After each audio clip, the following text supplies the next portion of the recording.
Hello বন্ধুরা, আজ আমরা জীবনে বেঁচে থাকার 12টি নিয়ম সম্পর্কে জানব, যেগুলো আমাদের জীবনে ওতপ্রোতভাবে জড়িয়ে আছে, কিন্তু আমরা কেউ সেগুলো মেনে চলি না। তো চলো সে 12টি নিয়ম সম্পর্কে জেনে নেওয়া যাক। 1. সব সময় সোজা হয়ে দাঁড়ান। প্রথম নিয়মটি বলে যে সর্বদা সোজা হয়ে দাঁড়ান এবং বিজয়ীর মতো আপনার কাঁধ পেছনে রাখুন। আমরা যদি এটি নিস্তেজ পোস্টার নিয়ে দাঁড়াই, তাহলে বিশ্বের মানুষ আমাদেরকে হেরে যাওয়া মানুষ হিসাবে দেখে, এবং তখন মানুষের প্রতিক্রিয়া এবং তাদের কথা এটিকে ফিডব্যাক হিসাবে নিতে শুরু করে, যার দরুন আমরা নিজেদেরকে হেরে যাওয়া ভাবতে শুরু করি এবং তারপর আবার সেই সেলফ ইমেজের সাথে সামঞ্জস্যপূর্ণ হওয়ার জন্য আমরা নিজেদেরকে অন্যের সামনে একজন হেরে যাওয়া হিসাবে উপস্থাপন করি, এবং এই লুপ চলতেই থাকে যে আমরা যদি আমাদের শরীরকে সোজা এবং বিজয়ীর মতো উপস্থাপন করি, তবে তারা আমাদের সাথে অন্যরকম আচরণ করবে, যার কারণে আমাদের আত্মচিত্রটি বিজয়ীর মতো হবে। নাম্বার 2, নিজের যত্ন নিন। এই নিয়মটি বলে যে আমাদের নিজেদের যত্ন নেওয়া উচিত, যতটা আমাদের একটি শিশুর যত্ন নেব। আমাদের কোনো কুকুর বা কোনো পোষ্য প্রাণী অসুস্থ হয়ে পড়লে চিকিৎসক তাকে ওষুধের পরামর্শ দেন, তাই আমরা অধিকাংশ দেরি না করে সেই ওষুধ একই সঙ্গে কিনে সেই পোষ্য প্রাণীকে দিয়ে থাকি। কিন্তু গবেষণায় প্রমাণিত হয়েছে যে 33% মানুষ ওষুধটি ব্যবহার করেন না যখন একজন ডাক্তার নিজেই এটির পরামর্শ দেন। এর মানে হলো যে আমরা নিজের জন্য যতটা না করি, তার চেয়ে অন্যদের জন্য বেশি যত্নশীল। 3, ভালো মানুষের সাথে বন্ধুত্ব করুন। সেই লোকদের সাথে বন্ধুত্ব করুন যারা আপনাকে খারাপ সময়ে সাহায্য করে। কোম্পানিগুলোতে আরও দেখা গেছে যে একজন আন্ডার আর্কাইভারকে একটি উচ্চ পারফরমেন্সকারী দলে রাখা হয়, এইভাবে যে সেই আন্ডার আর্কাইভারের পারফরমেন্সের গতি দলের অন্যান্য লোকদের মতো উন্নত হবে। কিন্তু দেখা গিয়েছে যে বেশিরভাগ ক্ষেত্রে আন্ডার আর্কাইভারের বদ অভ্যাস দলকে হ্রাস করে এবং উন্নতি করে না। এর জন্য আমাদের নতুন বন্ধু তৈরি করতে আমাদের বন্ধুত্ব খুব একটা পছন্দের সাথে করতে হবে, আর আমাদের বন্ধুত্ব এমন হওয়া উচিত উভয় পক্ষ থেকে যেন সাহায্য করা হয়। যখন আমরা হতাশা বোধ করি, তখন আমাদের বন্ধুরা যেন আমাদেরকে অনুপ্রাণিত করে। সেই সমস্ত মানুষদের সাথে বন্ধুত্ব করতে হবে। 4, কারো সাথে নিজেকে তুলনা করবেন না। আমরা যদি জীবনে উন্নতি করতে চাই, তবে আপনার আজকের পারফরমেন্সকে আপনার আগামীকালের পারফরমেন্সের সাথে তুলনা করতে হবে, অন্য কারো পারফরমেন্সের সাথে নয়। আপনি আপনার বন্ধুদের সাথে নিজেকে তুলনা করতে যাবেন না। যেমন ধরুন, ওর একটি আইফোন আছে, আমার কাছেও থাকলে ভালো হতো, কিন্তু আপনার হাতে যে ফোনটি রয়েছে সেটি খুব ভালো একটি ফোন, হয়তো আপনার হাতে থাকা ফোন অন্য কারো স্বপ্ন।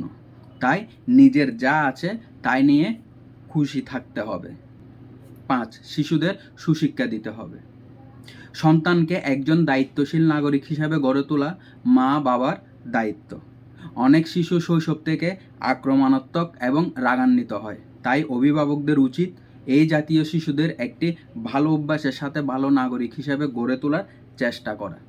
শিশুকে বোঝানো উচিত সে যদি অন্যায় করে তার জন্য সে কী শাস্তি পাবে, সে যদি বেশি জেদ বা রাগ করে তার জন্য তার কী কী অসুবিধে হতে পারে। তাই বলে তাকে মেরে এই জিনিসগুলো বোঝানো আমার মনে হয় না উচিত। নাম্বার 6, লোকদের উপদেশ দেওয়া বন্ধ করুন। এমন অনেক লোক আছে যারা মানুষকে বিনামূল্যে পরামর্শ দিতে পছন্দ করেন, যদিও তারা নিজেরাই সেই মাঠ সম্পর্কে কিচ্ছু জানেন না। এবং যখন কেউ তাকে জিজ্ঞাসা করে যে আপনি কেন আপনার জীবনে কিছু অর্জন করেননি, তখন তার উত্তর সবসময় ওই একটাই: আমরা আমাদের জীবনকে সুশৃঙ্খল না করা পর্যন্ত অন্যকে বিনামূল্যে উপদেশ দেওয়া উচিত নয়। নাম্বার 7, আপনার জীবন নিয়ম সেট করুন। আপনি নিশ্চয়ই ফাঁদ গল্পটি শুনেছেন। একবার বানরকে ধরার জন্য একটি বাক্সে একটি বিস্কুট রাখা হয়েছিল। এই বাক্সে একটি ছিদ্র ছিল, যেটি দিয়ে বানরটি তার খালি হাত ভিতরে ঢুকাতে পারত, কিন্তু আটকে থাকা মুঠিটি বের করতে পারত না। বাঁদরটি যখন সেই বিস্কুটটি ধরেছিল তখন ওই মুটির কারণে সেই তার হাতটি বের করতে পারেনি, কিন্তু তার লোভের কারণে সেই বিস্কুটটি ছেড়েও যায়নি এবং অবশেষে শিকারীর হাতে ধরা পড়েছিল। গল্পের নৈতিক হলো যে মর্যাদার জীবনযাপন করার জন্য আমাদেরকে জীবনের নিয়মগুলো নির্ধারণ করতে হবে এবং কোনো তাৎক্ষণিক সুখের জন্য সেই নিয়মগুলোকে বিসর্জন দিতে হবে না। নাম্বার 8, নিজের সাথে মিথ্যা বলবেন না। আপনি যাই কিছু করুন না কেন, কোনো দিন নিজের সাথে মিথ্যা বলবেন না। যেমন আপনি যদি ভেবে থাকেন যে আপনি বিদেশে বিয়ে করবেন, আপনি একটি পার্টি দেবেন, আপনি আপনার সমস্ত বন্ধুদের আমন্ত্রণ জানাবেন, এটি একটি ভালো লক্ষ্য। তবে বোকা বানানোর কারণ এটা যে এখন পর্যন্ত আমরা আর্থিকভাবে এতটা বড় হতে পারিনি যে আমরা এই সব সামর্থ্য রাখতে পারি। 9, শুনুন এবং অন্যদের কাছ থেকে শিখুন। আমরা যখন কারো সাথে কথা বলি তখন আমাদের মূল উদ্দেশ্য হওয়া উচিত যে আমরা তাদের কাছ থেকে এমন কিছু শিখব যা আমরা আগে জানতাম না। যে কোনো কথোপকথনের মূল লক্ষ্য হলো দুজন ব্যক্তি তাদের ব্যক্তিগত ধারণা দিয়ে এমন একটি ধারণা তৈরি করবে যা এই ধারণাগুলোর উভয়ের চেয়ে ভালো হবে। কিন্তু বর্তমান সময়ে লোকেরা তাদের কথা এবং তাদের দুঃখগুলি অন্যদের কাছে বলতে পছন্দ করে। অনেক সময় আমরা অন্যের ধারণা শুনে দুঃখিত হতে পারি, কারণ আমাদের ধারণা যা আমরা শৈশব থেকে বিশ্বাস করছিলাম তা ভুল হতে পারে। তবে এমন একটি মূল্য যা আমাদেরকে দিতে হবে যদি আমাদের উন্নতি করতে হয় এবং বড় হতে হয়। 10, আপনার প্রয়োজনের চেয়ে বেশি শিখুন। জীবন খুবই জটিল এবং এটি বোঝার জন্য বেশিরভাগ মানুষ কেবল সেই অংশটি শিখে যা তাদের জীবনের জন্য গুরুত্বপূর্ণ। আমাদের উচিত প্রয়োজনের চেয়ে বেশি কিছু শেখা, তাদের সাথে চলাফেরা করা বা বন্ধুত্ব করা যারা জ্ঞানী মানুষ, এবং এর জন্য পরিষ্কার ভাষা ব্যবহার করা উচিত। আচ্ছা, ধরুন যদি আমরা অসুস্থ হই, তাহলে আমাদের ডাক্তারের কাছে গিয়ে খুব পরিষ্কার তথ্য দিতে হবে যে আমাদের আগে পেট ব্যথা হয়েছে কিনা, বা আমাদের জ্বর হয়েছে কিনা, বা কিছু খাওয়ার পরে পেট ব্যথা হয়েছিল কিনা এবং তা কী খাবার ছিল। ডাক্তাররা বেশিরভাগ রোগ বুঝতে অক্ষম কারণ রোগীরা তাদের পরিষ্কার তথ্য দিতে পারে না।